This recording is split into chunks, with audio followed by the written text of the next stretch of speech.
តសំណួរទៀតបាទអរគុណលោកគ្រូយើងភ្ជាប់សំណួរថ្មីមួយពីបណ្ដាញសង្គម Facebook ដោយគាត់ឈ្មោះម៉េងអាយុ28ឆ្នាំហើយអាការៈរបស់គាត់រៀបរាប់ច្រើននៅក្នុងបណ្ដាញសង្គមលោកគ្រូតែគាត់មានអាការៈពិបាកដកដង្ហើមជួនកាលទៅដកដង្ហើមអត់ដល់គ្នាទេជួនកាលទៅដកដង្ហើមថប់ចឹងទៅជួនកាលគាត់ថាភ្លេចដកដង្ហើមទៀតនោះភ្លេចដកដង្ហើមនោះពិបាកហ្នឹងបាទថាភ្លេចដកដង្ហើមដល់នឹកឃើញអញ្ចឹងចាប់ដើមដកដង្ហើមមកវិញមិនដកដង្ហើមភ្លេចដកដង្ហើមទៅហ្មងបាទហើយមានអាការៈភ័យជួនកាលអត់ធ្វើអីសោះក៏មានអារម្មណ៍ថាភ័យខំទប់អារម្មណ៍យ៉ាងណាក៏នៅតែមានអាការៈភ័យជាពិសេសបើសិនជាចូលក្នុងចំណោមកម្មវិធីមនុស្សច្រើនអាហ្នឹងរឹតតែធ្វើឲ្យរាងកាយរបស់គាត់ពិបាកក្នុងខ្លួនណាបាទហើយការទទួលទានអាហាររបស់គាត់ក៏ថាញ៉ាំធម្មតាតែអាការៈដូចជាមិនប្រក្រតីសោះក្នុងរាងកាយហើយក៏សួរថាអាការៈខាងលើហ្នឹងវាអាចតាក់ទងជាមួយនឹងបញ្ហាខ្លាញ់រំបេះដូងដូចលោកគ្រូលើកឡើងខាងលើទេឬមួយក៏វាជាបញ្ហាជំងឺខ្ញុំប្រាប់បងឯងចេះបងមេងតែពិតរាងកាយរបស់យើងនេះវាមានបញ្ហាមួយដែលធ្វើឲ្យរាងកាយឲ្យបងអូនអនញ៉ាំហើយតែអត់កម្លាំងការដែលយើងញ៉ាំហ្នឹងតើរាងកាយយើងទទួលបានដែរឬអត់យើងមិនមែនញ៉ាំតាមដាតយើងមិនមែនតាមតិចយើងមិនមែនញ៉ាំតាមភ្នែកទេយើងញ៉ាំដើម្បីឲ្យរាងកាយទទួលបាននូវធម៌ពលបាទអញ្ចឹងត្រូវចេះញ៉ាំបាទសូមចូលរួមបន្តិចដែរលោកគ្រូមិញឮសំណួរថាភ័យណាលោកគ្រូវាតាក់ទងនឹងបងប្រុសនៅសហរដ្ឋអាមេរិកបាទកាលនោះស្ដាប់តាមកម្មវិធីតាម Facebook នេះបាទគាត់មានអាការៈអនុវត្តតាមបានធូរស្រាលមកចំណែកធំទៅហើយប៉ុន្តែវាតាក់ទងនឹងអាការៈនៅតែពិបាកជួសណាគ្រូហើយឥឡូវនេះ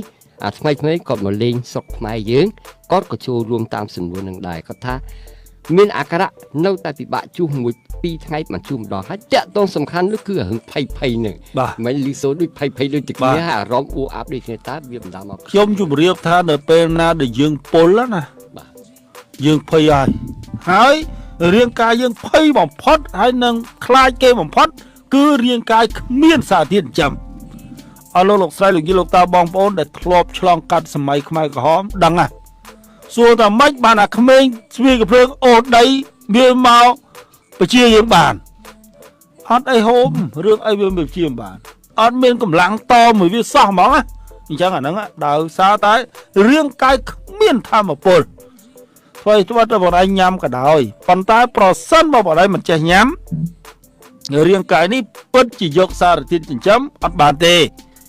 អញ្ចឹងពីថ្ងៃហ្នឹងទៅបងឯងគ្រាន់តែលួចអនុវត្តលេងអ្វីដែលខ្ញុំបានប្រាប់ទី1បងឯងរុញកាកសំណល់ចេញអញ្ចឹងប្រសិនបើបងឯងចង់រុញកាកសំណល់នោះឲ្យចេញបងឯងគួរមើលថាតើរងថ្ងៃនេះបងឯងគាំងលិមួកដែរអត់បើបងឯងគាំងលិមួកបងឯងគួររុញលិមួកនឹងចេញរកដើមដង្ហិតមួយឆ្នាំងមកបងឯងកាប់ដង្ហិតនឹងតូច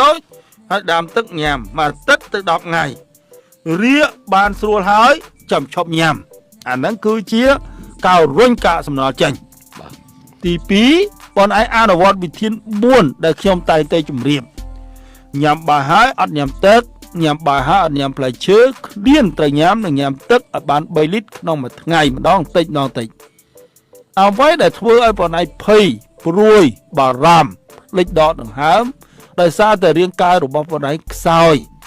រាងកាយយកសារធាតុចិញ្ចឹមមិនបានអញ្ចឹងរាងកាយយកសារធាតុចិញ្ចឹមបានបងឯងមានបញ្ហាកាពះពោះវៀនហើយ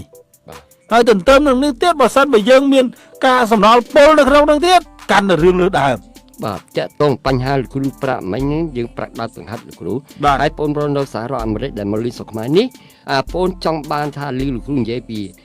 ថ្នាំអាយុវេទអីហ្នឹងលោកគ្រូតើមានប្រភេទថ្នាំនេះជួយឲ្យប៉ិតយើងមានពពួកឱសថរុក្ខជាតិ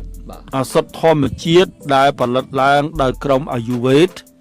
ឬក៏គេហៅថា Ayurvedic medicine ហ្នឹងគឺផលិតផលរបស់ប្រទេសឥណ្ឌាហ្នឹងគេផលិតឡើងដោយគេយករុក្ខជាតិឱសថនោះយកទៅបុកហើយគេច្រកក្នុងកំប៉ុងតូចជាគ្រាប់កាប់ស៊ូលឲ្យយើងទទួលទានប៉ុន្តែ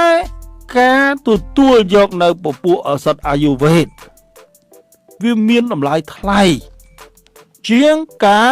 ទទួលយកវិធីសាស្ត្រដែលយើងអាចធ្វើទៅបាន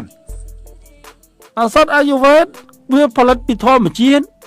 ហើយវាគឺជារុក្ខជាតិជាឱសថរុក្ខជាតិអញ្ចឹងដើម្បីយករុក្ខជាតិយកមកធ្វើបានវាត្រូវការពេលវេលាវាត្រូវការទៅរើសយករុក្ខជាតិយកមកណាហើយវាធ្វើឲ្យតម្លៃហ្នឹងវាមានការថ្លៃជាងការអនុវត្តមួយចំនួនធម្មតាគេប្រើប្រាស់ឱសថគ្រប់ប្រភេទនៅពេលណាដែលករណីចាំបាច់ឧទាហរណ៍ថាប្រសិនបងប្អូនថាលោកគ្រូឥឡូវនេះខ្ញុំមានបញ្ហាអញ្ចឹងខ្ញុំចង់បានឱសថនោះមកញ៉ាំរយៈពេល3ទៅ4ខែព្រោះឱសថរុក្ខជាតិនេះឬក៏ឱសថធម្មជាតិនេះប្រើរយៈពេលពី4ទៅ6ខែ4ទៅ6ខែប៉ុន្តែវាមានរបៀបជាការផ្សំច្រើនមុខមិនមែនយើងញ៉ាំទៅមួយមុខដូចទឹកញ៉ូទេពទេបាទលោកគ្រូ 4-5 មុខអីចឹងទៅយើងដាក់មកបញ្ចូលគ្នាហើយយើងញ៉ាំរយៈពេល4ទៅ6ខែវាមានប្រសិទ្ធភាពជួយរាងកាយបានលឿនទៅតាមផ្នែករបស់រាងកាយមិនមែនដូចទឹកញ៉ូទេពដែលជួយជំងឺរហូតដល់ជាង250ជំងឺទេឱសថធម្មជាតិដែលផលិតឡើងដោយក្រុមអាយុវេទដោយមិនមានសារធាតុពុលសារធាតុគីមីនេះវាជួយជំងឺផ្ទាល់បានន័យថា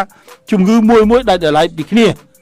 ឧទាហរណ៍ថាប្រសិនបើយើងមានបញ្ហាថ្លើមវាមានឱសថរុក្ខជាតិសម្រាប់ថ្លើមប្រសិនបើយើងមានបញ្ហាប្រព័ន្ធរំលាយអាហារវាមានឱសថរុក្ខជាតិសម្រាប់ប្រព័ន្ធរំលាយអាហារបើយើងមានបញ្ហាបេះដូងវាមានឱសថរុក្ខជាតិសម្រាប់បញ្ហាបេះដូងបើមានបញ្ហាស្បូនបញ្ហាតាក់ទងទៅនឹងរោគស្ត្រីវាមានឱសថធម្មជាតិសម្រាប់រោគស្ត្រីបើមានបញ្ហាមហារីកវាមានឱសថធម្មជាតិសម្រាប់មហារីកអញ្ចឹងវាមានតអញ្ចឹងបើសិនយើងមានបញ្ហាឬដងបាតវាមានឱសថធម្មជាតិសម្រាប់តែឬដងបាតនៅមួយមុខទេអញ្ចឹងអ្វីដែលវាមានគឺវាមានតែទៅលើតែជំងឺមួយដាច់ដライអញ្ចឹងបាននៅក្នុងនោះមុននឹងអនុញ្ញាតឲ្យទទួលយកនៅឱសថធម្មជាតិឬក៏ឱសថអាយុវេទនោះយើងមើលថាតើរាងកាយនោះត្រូវការយកអានឹងយកទៅប្រើប្រាស់ផ្ទាល់មែនឬមួយក៏អត់បើអត់យើងជាទូទៅមិនដែលណែនាំឲ្យគាត់ទទួលយកទេពីព្រោះដូចខ្ញុំជម្រាបចឹងឱសថអាយុវេទមានប្រសិទ្ធភាពលឿនប៉ុន្តែតម្លៃវាថ្លៃទឹកញ៉ូទេពធ្វើត្បិតតែប្រសិទ្ធភាពរបស់ទឹកញ៉ូទេពត្រូវការប្រើប្រាស់ពេលយូរទៅតាមរាងកាយប៉ុន្តែតម្លៃរបស់ទឹកញ៉ូទេពអាចទទួលយកបាននិងជួយបំបត្តិនៅភាពរ៉ាំរ៉ៃបានច្រើនអញ្ចឹងជាទូទៅគេមិនសូវទទួលយកអាយុវេទនៅពេលណាដែលយើងមានបញ្ហារ៉ាំរ៉ៃទេទទួលយកនៅពេលណាឥឡូវយើងមានបញ្ហាថ្លើមធ្ងន់ធ្ងរហើយត្រូវជួយអញ្ចឹងបើមិនទទួលទានក៏មិនបានដែរអញ្ចឹងណាហ្នឹងវាករណីតបតអញ្ចឹងប្រសិនបើបងឯងចង់ជាបងឯងអនុវត្តអ្វីដែលខ្ញុំបានជម្រាបបានហើយសម្រាប់បងប្អូនដែលអញ្ជើញមកពីសហរដ្ឋអាមេរិកនោះប្រសិនបើចង់បាននៅពពួកឱសថអាយុវេទឬមួយក៏ឱសថធម្មជាតិនេះអាចអញ្ជើញមកពិភាក្សាគ្នាបានបាទហើយសម្រាប់អស់លោកស្រីយកតាដូចគ្នាដែរប្រសិនបើចង់ជៀសអំពីសារធាតុគីមីអាចប្រឹក្សាបានជាមួយនឹងអ្នកជំនាញផាសុខភាពនៅមជ្ឈមណ្ឌលដើម្បីផាសុខភាពព្រោះនៅទីនោះគឺគ្មានសារធាតុគីមីទេមិនមែនដែរទៅទីនោះហើយទៅរកសារធាតុចិញ្ចឹមឬមួយក៏ឱសថឲ្យមានគីមីទៀតអត់ទេបាទឱសថអាយុវេទគឺផលិតចេញអំពីរុក្ខជាតិ 100% ទទួលស្គាល់ដោយ GMP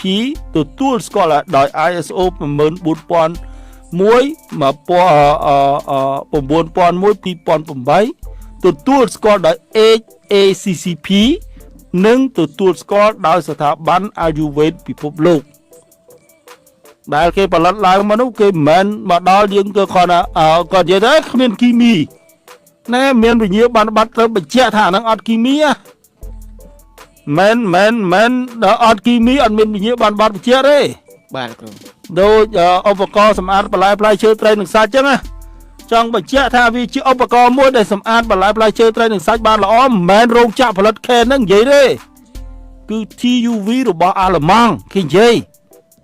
ហើយប្រសិនបើចង់ដឹងថាតើវាជាឱសថធម្មជាតិ 100% ឬអត់គេមើលទៅលើ certificate ឬក៏វិញ្ញាបនបត្រនេះឯងវិញ្ញាបនបត្រ HACCP បញ្ជាក់ថាគ្មានសារធាតុគីមីនៅក្នុងនោះទេវិញ្ញាបនបត្រ FDA របស់អាមេរិកក៏បញ្ជាក់ទៀតថាអត់មានសារធាតុគីមី ជា GMP បញ្ជាក់ថាវាជា good manufacturing practice បញ្ជាក់ថាដំណើរការនៃការផលិតហ្នឹងត្រឹមត្រូវតាមស្តង់ដារអន្តរជាតិក្រៅពីនោះវាមាន ISO 9001:2008 ដែលបញ្ជាក់អំពីថាឱសថនោះពិតជាមានគុណភាពនិងប្រសិទ្ធភាពសម្រាប់រាងកាយហើយ14001នោះបញ្ជាក់ថាវាមិនមែនជាឱសថឬក៏យើងនិយាយថាវាជាឱសថដែលមិនបំផ្លាញបរិស្ថានណែវាមានជួនកាលហ្នឹងឱសថខ្លះដាក់ទៅដល់ដីងាប់ដំណាំទៀតណាវាមានណាហើយមែននេះយើងជួដូចអ្នកមានបញ្ហាទំនោរផ្អើលនេះទីថាទំនោរអ្នកដំណាំគេចុះខុសច្បាប់ហើយងាប់ដំណាំគេហ្នឹងងាប់ដំណាំគេដល់ ISO ចេញពីមនុស្សហ្នឹងបាត់ចុះទំនោរមិនទំនោរណាមិនទំនោរហេឥឡូវអ្នកដែលមានបញ្ហាទំនោរផ្អែមទំនោរដាក់អំពៅបាទងាប់អំពៅនោះគឺទៀតតែជាក់ស្ដែងគឺអាស៊ីតអ៊ុយរិកនេះគឺធ្វើឲ្យដំណាំរួញលោកគ្រូអាស៊ីតអ៊ុយរិកហ្នឹងក៏អញ្ចឹងដែរដក ISO 14001នឹងចេញអ្នកកើតអាស៊ីតអ៊ុយរិកបាទព្រោះ ISO 14001ហ្នឹងគឺអត់ប៉ះពាល់បរិស្ថានណាអញ្ចឹងហ្នឹងដែលគេហៅថាជាតិពុលឃើញជាតិពុលនៅក្នុងរាងកាយអញ្ចឹងណាហើយខែទឹកនោមផ្អែមដាក់ទៅផ្លែឈើកាន់ផ្អែមថែមទឹកនោមផ្អែមដាក់ទៅផ្លែឈើហ្នឹងរួញងាប់ដែរហ្នឹងដូចតែគ្នាហ្នឹងតើឥឡូវយើងបន្តសំណួរទៀតបាទគ្រូយើងមិញអត់ទាន់បកស្រាយអំពីបង